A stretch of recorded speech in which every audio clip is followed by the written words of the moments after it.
So you have to have form and formless. Yeah, Shih Tzu and a Pitsu. He drowned in a pool and he'd kill himself.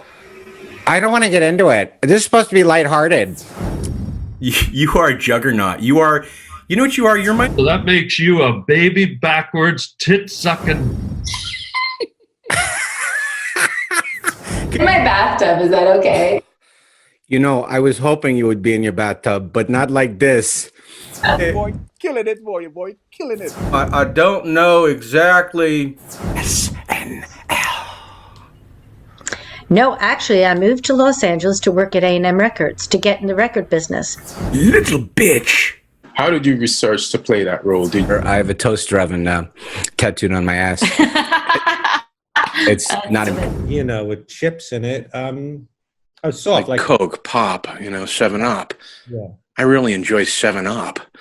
Off its mother's teat and all the milk saliva was drooling out. Someone who probably smells just, you know. That's a deep philosophical question. That requires a whole day.